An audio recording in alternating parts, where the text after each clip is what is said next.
Bismillahirrahmanirrahim. Assalamualaikum warahmatullahi taala wabarakatuh. Alhamdulillah rabbil alamin. Lakal hamdu hamdan hamidin, lakal hamdu hamdan na'imin, lakal hamdu hamdan syakirin, lakal hamdu hamdan zakirin. Salatu wassalam ala asyrafil anbiya'i wal mursalin wa ala alihi wa sahbihi ajma'in. Rabbi shrah li sadri wa yassir li amri wahlul 'uqdatam min lisani yafqahu qawli. Amma ba'd. Yang saya muliakan sahabat saya Syekh selaku imam yang telah memimpin salat subuh kita sebentar tadi, dan yang saya hormati sahabat saya Dr. Muhaimin, seterusnya barisan jawatan kuasa surau, dan tuan-tuan puan-puan muslimin muslimat sidang jemaah, mudah-mudahan dirahmati dan diberkati oleh Allah Subhanahu wa taala. Alhamdulillah, setinggi-tinggi puji dan syukur kita panjatkan kehadap Allah Subhanahu wa taala. Allah telah memilih kita pada saat dan ketika ini untuk kita berada di satu tempat yang mulia yang disandarkan dengan nama Allah, Baitillah, yang dipanggil rumah Allah, surah Ar-Rayyan ini, untuk kita laksanakan kewajipan kita, iaitu menunaikan kefarduan salat subuh. Dan alhamdulillah kita dapat laksanakan secara berjemaah. Mudah-mudahan ianya menjadi istiqamah, ianya berterusan dalam kehidupan kita. Lebih-lebih lagi kita bersyukur Allah bagikan kelapangan waktu untuk kita pada saat ini, bertepatan dengan cuti hujung minggu. Kita tidak bergegas untuk urusan kerja harian kita. Kita dapat lapangkan masa untuk kita berada dalam majlis ilmu. Kita berada dalam kuliah subuh pada pagi ini, dan kita niat sepanjang kita berada dalam kuliah subuh ini, kalau kita belum niat i'tikaf, bolehlah sama-sama kita niat i'tikaf. Kita akan dapat pahala i'tikaf dan juga pahala hadir, pahala berada dalam majlis ilmu. Senang saja tuan-tuan, nak dapat pahala ni, nak dapat benda yang baik ini senang. Tapi kadang-kadang kita datang setiap hari pun niat i'tikaf pun lupa. Datang setiap waktu lupa, duduk dalam ni, duduk berzikir, duduk baca Quran, tapi kita tak niat i'tikaf. Kalau kita niat i'tikaf, berarti kita hidupkan i'tikaf kita dengan membaca Al-Quran, dengan berzikir dan sebagainya, yang rutin kita buat. Baik tuan-tuan yang dimuliakan Allah, begitu juga kita baru melaksanakan dua perkara yang mudah-mudahan dengan dua perkara ini kita dapat satu perkara yang besar ganjarannya, yang kita rasa kita memang nak. Dalam sebuah hadis Nabi menyebut, dia kata, man tawadda'a wudu fa ahsan wudu. Sesiapa yang berwuduk dan dia sempurnakan wuduk, summa ata masjidi fa raka'atain, ghufira lahu ma taqaddama min dhanbi. Sesiapa yang berwuduk dan dia sempurnakan wuduk dia, kata Nabi, sempurna itu maksudnya ada yang sunat, ada yang wajib lah, dan dibuat dengan mengikut syarat-syarat wuduk yang sempurna. Summa ata masjid, kemudian dia datang ke masjid, ke tempat solat. Ini masjid, solat Jumaat. Ini pun masjid. Taraf kita adalah kita dah boleh niat i'tikaf. Kita solat 2 rakaat, maka kata Nabi, ghufira lahu ma taqaddama min, maka diampunkan oleh Allah Ta'ala dosa-dosa yang lepas. Dua perkara kita dah buat tadi. Kita masuk saja ke surau ini, sebelum kita solat subuh, kita solat 2 rakaat, solat tahiyatul masjid, dan juga kita solat sunat fajar 2 rakaat tadi, solat sunat sebelum subuh tadi. Kita dapat melaksanakan perkara-perkara sunat yang mudah-mudahan dengan wuduk kita yang kita ambil daripada rumah ataupun kita ambil daripada sini, biasanya kita ambil daripada rumah lah. Dalam hadis tadi dia kata ambil wuduk dan datang ke tempat masjid. Ghufira lahu ma taqaddama, diampunkan oleh Allah Ta'ala dosa-dosa yang lepas, dosa semalam, dosa minggu lepas, dosa tahun lepas, dan juga sebelum-sebelumnya. Allahu Akbar. Ini kasihnya Allah, murahnya Allah, tuan-tuan. Tapi ada orang yang mungkin pada saat dan ketika ini dua perkara ni tak buat lagi, masih lagi dibuai. Kalau suasana pagi macam ni lah, dan hari ni rasa macam sejuk sikit, hujan semalam. Mungkin ada lagi yang belum, dan kita doakan mudah-mudahan mereka tak terlepas, tidak terlepas dalam kewajipan. Nak datang dah tak boleh lah, lepaslah. Kita dah selesai dah solat subuh tadi kan. Yang penting kewajipan tadi perlu ditunaikan. Doa mudah-mudahan adik keluarga kita, jiran-jiran kita, dia tak terlepas melaksanakan kewajipan. Alhamdulillah, tuan-tuan. Begitu juga kita bersyukur hari ini hari yang ke-20. Hari yang ke-20 kita berada di tahun baru, tahun 2024. Dah 20 hari dah. Sekejap je rasa, tuan-tuan. Baik. Apa yang perlu kita fikirkan bila Allah beri peluang untuk kita bersama dengan tahun 2024? Apa yang perlu kita fikirkan? Orang kata kena azam tahun baru, itu memang dah azam setiap tahun dah. Mungkin dah kita umur pun dah banyak dah. Baik, saya pun dah lebih 5 siri. Imam kita masih muda lagi. Tu Ustaz, 40 dah sampai dah Ustaz? Tak sampai lagi. Ustaz masih kat JAKIM Ustaz? Saya rindu dengan JAKIM, tapi JAKIM tak rindu dengan saya. Tak panggil-panggil balik lagi. Baik. Tuan-tuan yang dimuliakan Allah, bila kita bercakap soal kita dapat bersama dengan tahun baru ini, berarti mungkin umur kita dah bertukar angkanya. Walaupun hakikat sebenar kita sambut peralihan umur kita bila birthday kita, birthday, tambah ulang tahun kita katalah umur kita baru cukup masa tu. Tapi kalau kira dalam tahun ni pun dah masuk dah lah. Kalau tahun lepas, tahun 2023, kita umur 49, dah masuk 2024 ni dah jadi 50. Walaupun mungkin sebenarnya mungkin bulan 3, bulan 4, bulan 5, tapi kalau ikut kiraan tahun, dia dah dianggap sebagai dah berubah. Umur kita dah berubah. Ada yang dah umur dah dan imam kita tak sampai umur 4 siri, 40.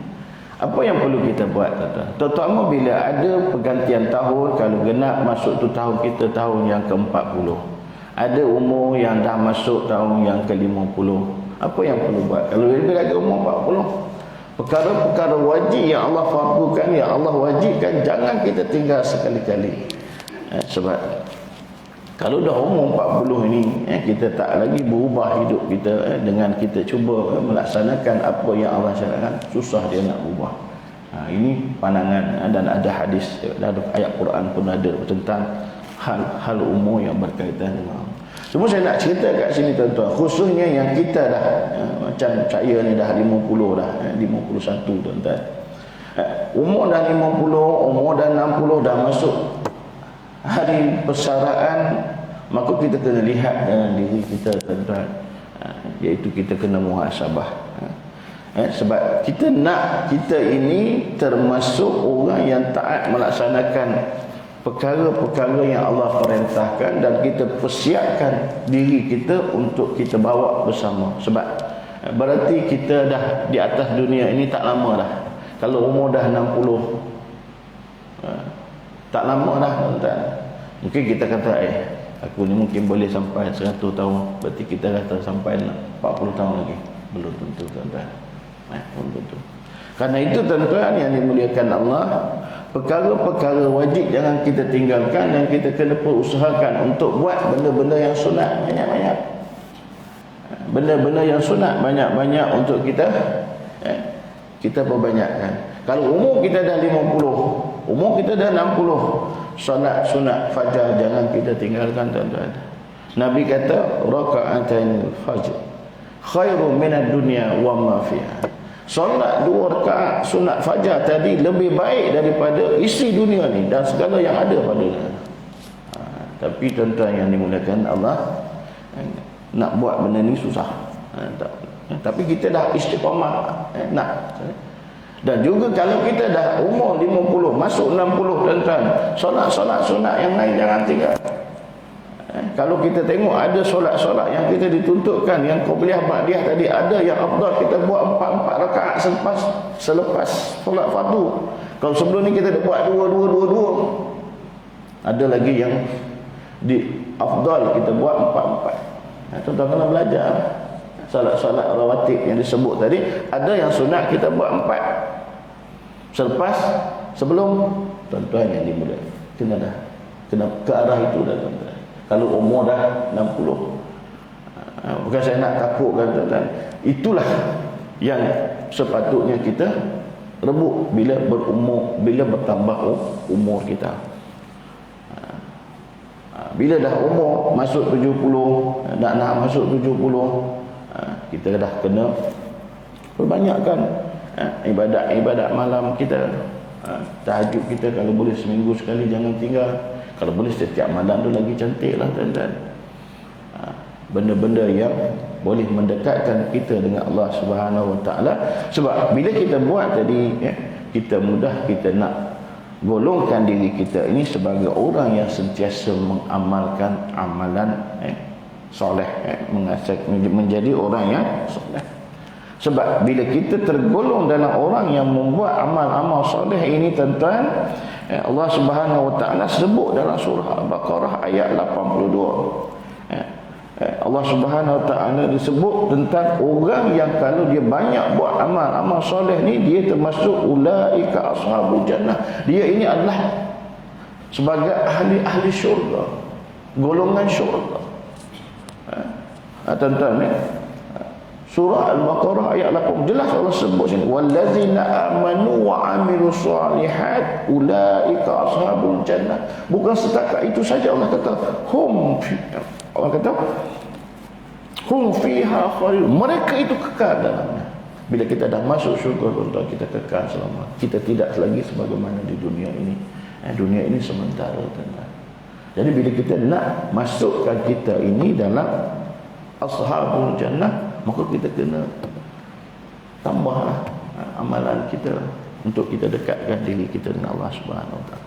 Baik, tuan-tuan yang dimuliakan Allah, pagi ini saya nak berkongsilah beberapa benda yang kita boleh usahakan. Sebab saya tertarik dengan satu hadis yang baginda Nabi SAW, hadis kursi, tuan-tuan, yang mana hadis ini menceritakan tentang golongan yang Allah suka, golongan yang Allah cinta. Hadis kursi, golongan yang Allah suka, yang Allah cinta. Macam manusia lah, tuan-tuan. Kalau kita termasuk orang, kita ini orang suka ramai, seronok kita, tuan-tuan. Banding dengan orang tak suka, ramai orang benci, kita rasa macam mana, tuan-tuan? Kita rasa tak seronok. Kat pejabat kita pun kalau istilahnya banyak yang memboikot kita. Kata contohlah, istilah boikot boleh tak? Berarti orang tak berapa nak mendekati kita. Kita rasa macam apa nama ni, di pulau lah. Itu secara perbandingan, tuan-tuan. Itu kalau manusia manusia tak suka. Tapi kalau sifat dengan Allah, bila Allah tak suka, dia bukan begitu. Bila Allah tak suka ni termasuk Allah murka. Bila Allah murka dengan kita ni, tuan-tuan yang dimuliakan Allah, na'udzubillah min zalik lah. Mungkin adalah datangnya musibah-musibah, datangnya benda-benda yang bertali arus, Allah akan turunkan benda-benda yang menyusahkan kehidupan. Murka Allah. Kalau murka manusia tadi begitu sajalah, dia boikot kita, rasa Mungkin kita boleh pergi tempat lain, cari kawan lain. Tapi kalau boleh kita nak berusahakan supaya semua yang ada di sekeliling kita tadi suka dengan kita, baik dengan kita, kita harmoni semua. Itu secantiknya. Begitulah kita dengan Allah Subhanahu Wa Taala. Kalau kita nak sedaya upaya sepanjang masa kita nak diri kita ini dikasihi oleh Allah, dicintai oleh Allah. Kalau boleh tuan-tuan, sebab benda yang bila Allah suka dengan kita ni banyak kebaikan. Rahmat Allah akan mencurah-curah. Pertolongan Allah datang dengan berterusan. Bila Allah suka, bila Allah murka, bila Allah tidak redha dengan kita, na'udzubillah min zalik, minta jauh. Tapi ada orang-orang yang buat perkara-perkara yang mengundang murka Allah Subhanahu Wa Taala. Lebih-lebih lagi kalau kemurkaan Allah tadi dia bukan khusus untuk turun kepada orang yang melakukannya. Dia menjadi satu asbab semua orang yang ada kat itu dapat tempias daripada kemurkaan Allah. Ini berlaku kepada umat-umat yang terdahulu. Bagaimana Allah hancurkan di atas kemurkaan Allah kepada kelakuan-kelakuan, kezaliman-kezaliman yang dilakukan oleh pihak-pihak yang telah menolak apa yang diajarkan. Bagaimana Allah hancurkan perkara-perkara yang kita dapat lihat sampai hari ini, tuan-tuan. Itu. Baik. Dan dalam hadis ini ialah kita nak tunjukkan bila Allah sukakan kepada seseorang, maka Allah puji, tuan-tuan. Allah berikan satu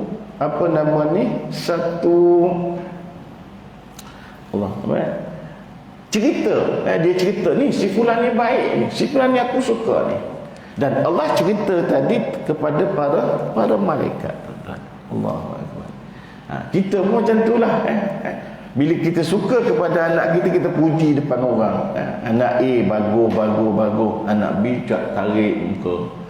Rasa ayah ni asyik puji abang aja. Adik pun okey. Sifat manusia macam tu, tuan-tuan. Dia bila orang puji ni dia akan rasa so. Dan ini, tuan-tuan, Allah puji di depan para malaikat bila dia suka. Dan Allah istiharkan, si fulan ini aku suka. Apa amalan yang boleh menyebabkan Allah puji kita? Itu kita nak, tuan-tuan. Kalau hari ini, pagi ni kita sempat tengok 2-3 perkara yang mana kita nak jadikan kita ini orang yang disukai oleh Allah, golongan yang disukai oleh Allah. Cuma saya nak cerita dulu bahawasanya ada hadis yang menceritakan bila Allah suka kepada seseorang dengan amalan yang kita buat, dengan perkara yang kita buat tadi, Allah ceritakan kepada para malaikat. Ini kita nak, tuan-tuan. Dan malaikat tadi dia akan mendoakan kebaikan untuk kita bila Allah ni. Baik. Hadis daripada Abu Hurairah. An Abi Hurairah radhiyallahu anhu qala Rasulullah sallallahu alaihi wasallam, inna Allah tabaraka wa ta'ala idza ahabba 'abdan nada Jibril, inna Allah qad ahabba fulanan fa ahabbahu fa yuhibbuhu Jibril. Summa yunadi Jibril fis sama', inna Allah qad ahabba fulanan fa ahibbuhu fa yuhibbuhu ahlus sama' wa yudha'u lahu qubulu fi ahli al-ard. Rawahu Bukhari, Ahmad wa Muslim. Baik. Lebih kurang Allah kata, Nabi kata bila Allah sukakan kepada seseorang hamba, iza ahabba 'abdan, inna Allah tabaraka ta'ala iza ahabba 'abdan, apabila Allah Ta'ala tadi apabila dia sukakan kepada seseorang, nada Jibril, Allah akan panggil Jibril. Allah panggil Jibril dan Allah kata kepada Jibril, qad ahabba fulanan fa ahibbahu fa yuhibbu Jibril. Allah kata aku suka kepada si fulan ini. Aku suka kepada si fulan lah ini. Yang perempuan ini, yang lelaki ini. Allah kata. Nama Ustaz Syed apa penuh tak ingat saya nama Ustaz Syed. Dia sebut contohnya fulan ini nama sekian-sekian. Allahu akbar. Dia cerita kepada malaikat Jibril, aku suka. Allah kata dia suka kepada si fulan ini, si fulanah ini, si A ini, si B ini, si mamak ni, sini. Itulah. Allah cerita Dan apa jawab Jibril? Jibril kata, fa yuhibbu Jibril. Maka Jibril pun kata, saya pun suka juga. Saya pun senang hati dengan dia juga. Baik, tuan-tuan. Dan bukan setakat itu saja, nada Jibril. Maka selepas itu Jibril memanggil ahlus samad. Seluruh ahli langit tadi malaikat Jibril akan panggil. Dan panggil tadi malaikat Jibril cerita pula bahawasanya Allah ni suka kepada, Allah kasihkan kepada si fulan ini. Di depan para ahli samad tadi, seluruh penghuni langit tadi, Allah Jibril pula cerita. Tadi Allah cerita kat dia, dia suka. Jibril kata, saya pun suka. Ni dengan orang ni sebab dia ni. Apa dia sebab dia, tuan-tuan? Baik, tuan-tuan yang dimuliakan Allah. Dan bila Jibril cakap macam tu, Jibril kata, qad ahabba fulana. Maka cintailah dia. Fa yuhibbu ahlus samad. Maka ahli samad pun memberikan pengakuan, dia pun suka juga. So ramai-ramai ahli samad juga kata dia suka. Dan dengan sebab itu dia akan disukai oleh ahli bumi. Akan menjadi asbab seluruh orang-orang yang ada di bumi, yang berada di sekeliling dia akan mencintainya, akan senang dengan dia. Dia bukan jadi orang yang pemecah belah, dia bukan jadi orang yang membawa kepada berlakunya permusuhan. Dia akan menjadi orang yang sentiasa menjadi orang senang hati. Baik, tuan-tuan yang dimuliakan Allah, apa perkara yang menyebabkan kalau kita nak golongkan kita ini menjadi orang yang Allah suka? Apa perkara yang kita nak, tuan-tuan? Perkara yang kita boleh buat untuk kita jadikan kita ini golongan orang yang Allah suka. Kita lihat Allah sebut dalam Al-Quran satu golongan yang Allah suka. Yang Allah suka. Dan kalau boleh ini kita sentiasa buat. Allah sebut dalam Al-Quran surah Al-Baqarah ayat 222. Innallaha yuhibbut tawwabin wa yuhibbul mutatahhirin. Innallaha yuhibbu, Allah tadi kasih, Allah tadi suka kepada orang yang sentiasa bermohon taubat dan orang yang sentiasa mensucikan diri dia. Ini satu sifat. Kalau kita menjadi orang yang sentiasa mengakui kesilapan kita dan lebih-lebih lagi kesilapan kita dengan Allah Subhanahu Wa Taala, kita minta ampun. Jadi tuan-tuan yang dimuliakan Allah, kita ni kadang-kadang susah nak buat solat, nak taubat pun susah. Melainkan kalau ada program-program qiyamul lail yang dianjurkan, maka barulah nak join. Nak buat sendiri-sendiri ni, itu khusus, tuan-tuan. Tetapi nak mudah, taubat yang paling mudah ialah istighfar. Istighfar pun susah, tuan-tuan. Susah.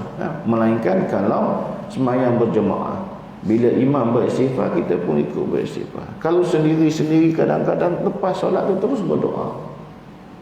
Ini tuan-tuan yang dimuliakan Allah. Dan Nabi sendiri, tuan-tuan, yang dijamin maksum oleh Allah Subhanahu Wa Taala, yang terpelihara dosa, dia tak pernah tinggal istighfar setiap hari. Nabi, tuan-tuan, Nabi kata dia beristighfar banyak setiap hari.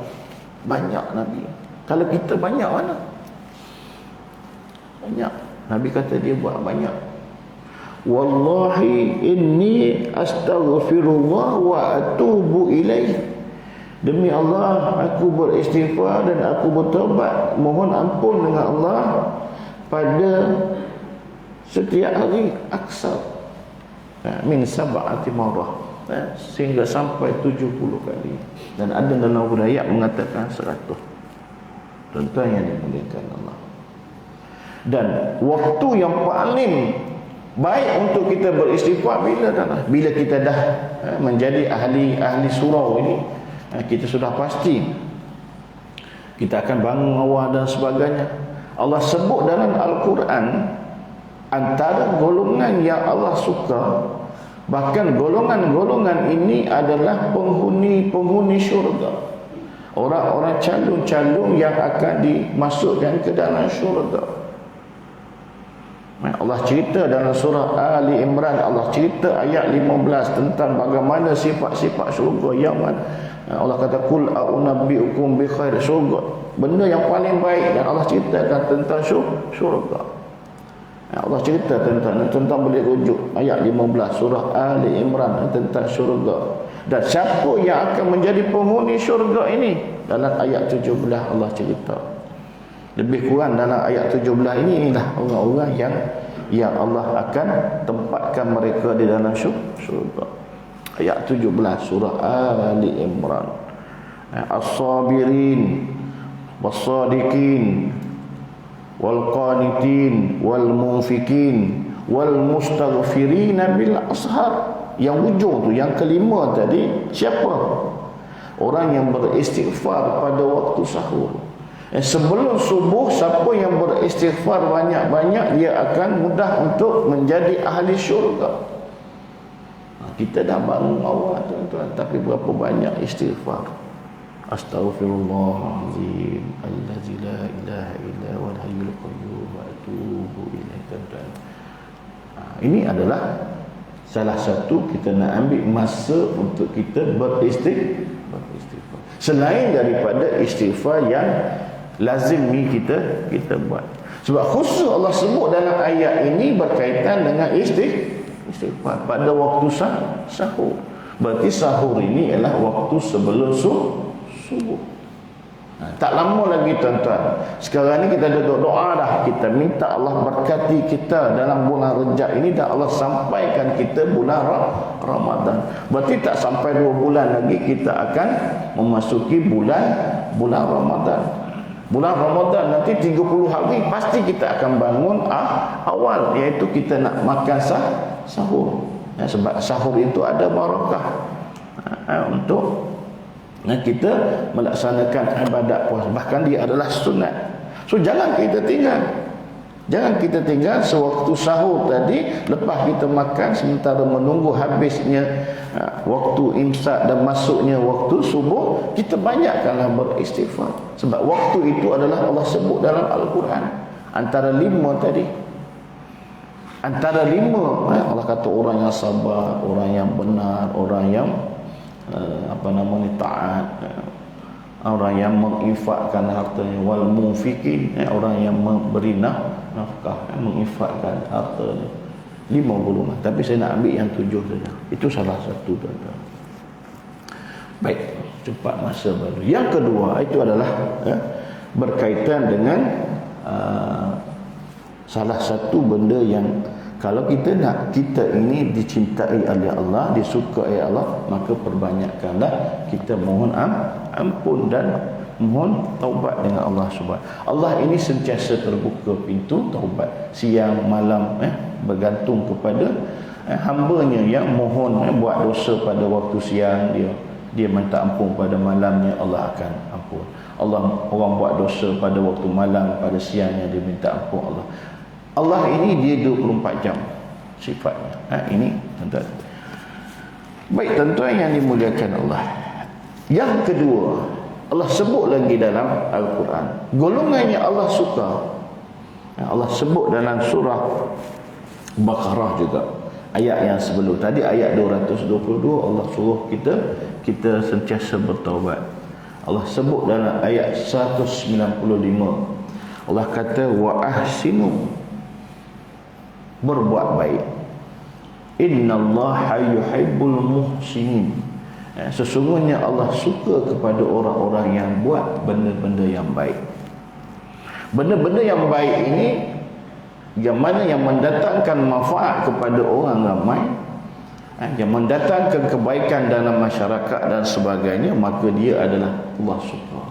Lebih-lebih lagi kalau kita memberikan pertolongan kepada orang-orang yang ditimpa musibah, kita permudahkan urusan dia, kita bantu kesempitan hidup dia, dia termasuk dalam kebaikan.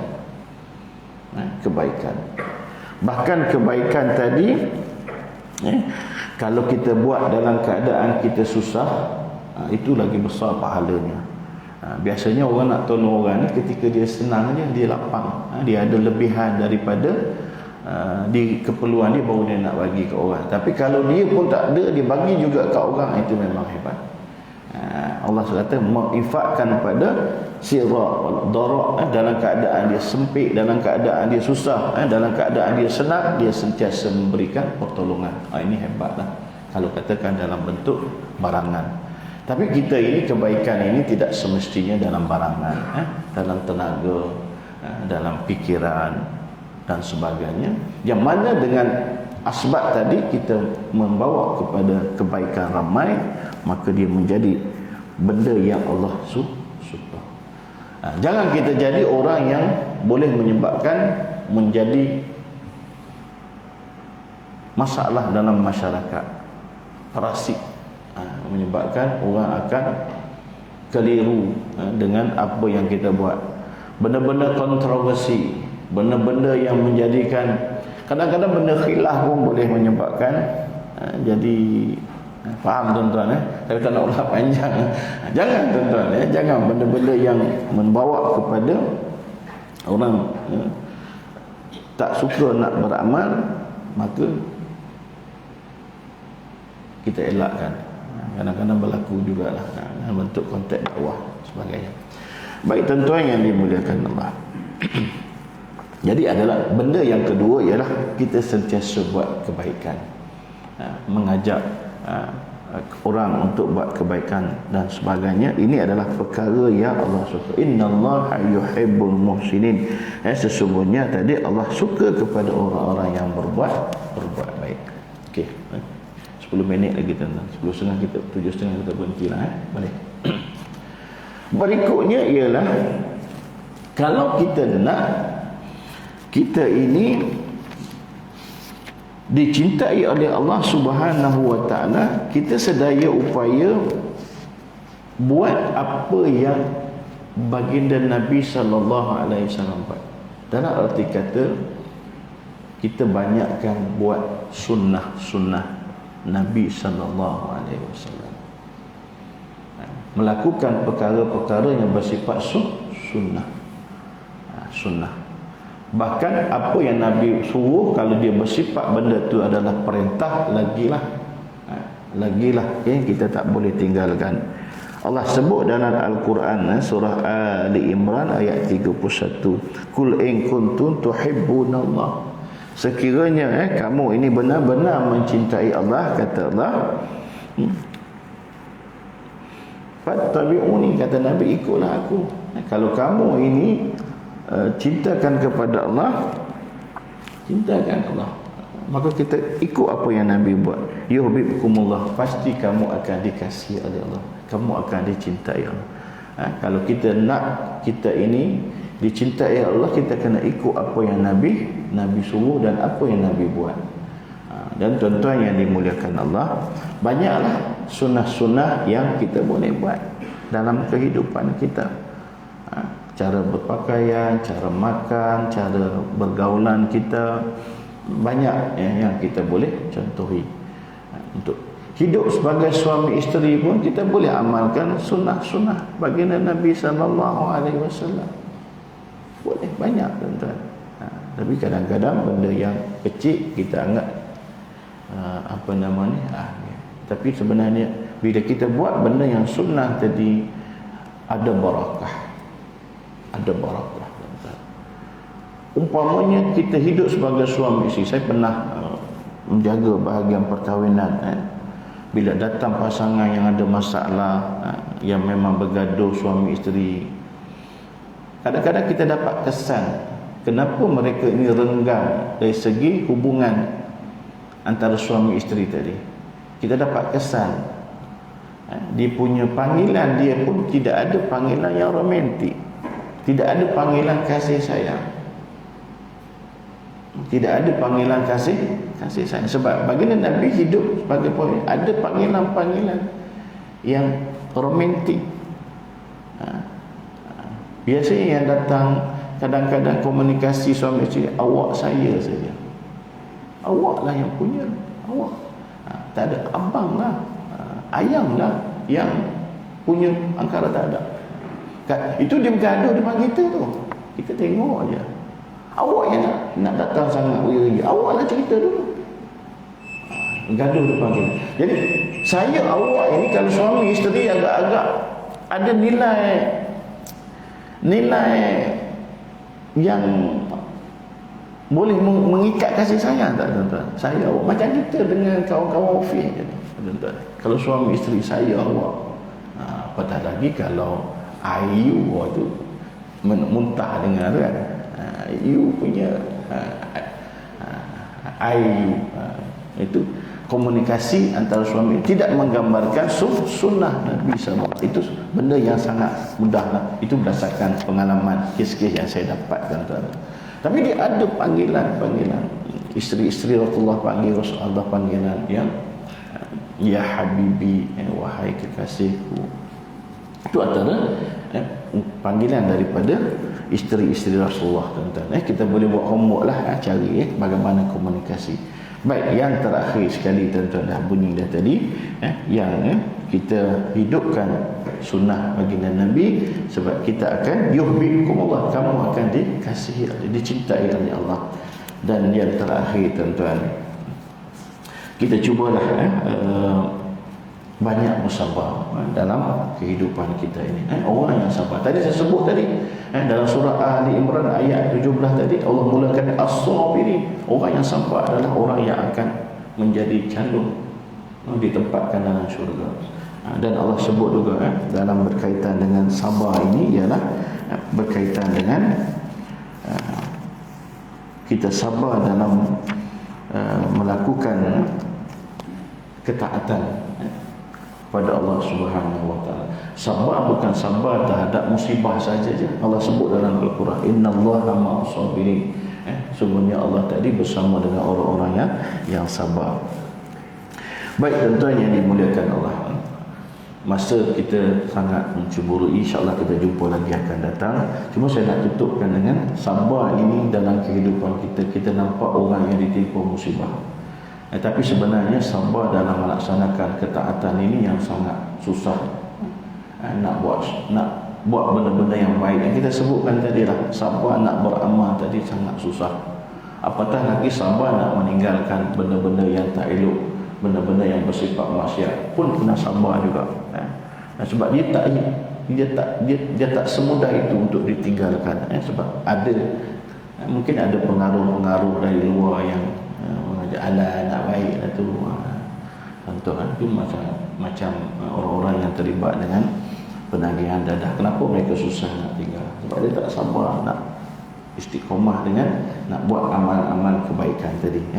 Baik tuan-tuan, saya cakap itu sajalah perkongsian daripada saya pada pagi ini. Untuk perkongsian mudah-mudahan ada manfaat, dan sama-sama kita doakan Allah panjangkan usia kita, Allah kabulkan doa kita yang kita minta bermula daripada bulan Rejab ini untuk kita sampai bulan Ramadan. Mudah-mudahan kita dapat kemuncak ibadat kita nanti di dalam bulan Ramadan yang penuh dengan keberkatan, insya-Allah tuan-tuan. Saya ingat itu saja. Sekian, assalamualaikum warahmatullahi taala wabarakatuh. A'udzubillahi minasyaitonirrajim. Bismillahirrahmanirrahim. Alhamdulillahirabbil alamin wal 'aqibatul muttaqin wa la 'udwana illa 'alal zalimin. Shalatu wassalamu ala asyrafil anbiya'i wal mursalin wa ala alihi washabbihi ajma'in. Allahumma ja'al dinana dinan nabiy Muhammad sallallahu alaihi wasallam wa islamana islamal muslimin wa imanana imanal mu'minin wa a'malana amal salihin wa niyatana niyatil mukhlasin wa dhunubana ya Allah dhunubal mustaghfirin wa hayatana hayatal ulama wa mautana bi mautis syuhada wa adkhilna jannata ma'al anbiya'i alaihi salatu wassalam walhamdulillahi rabbil alamin. Taqabbalallahu minkum.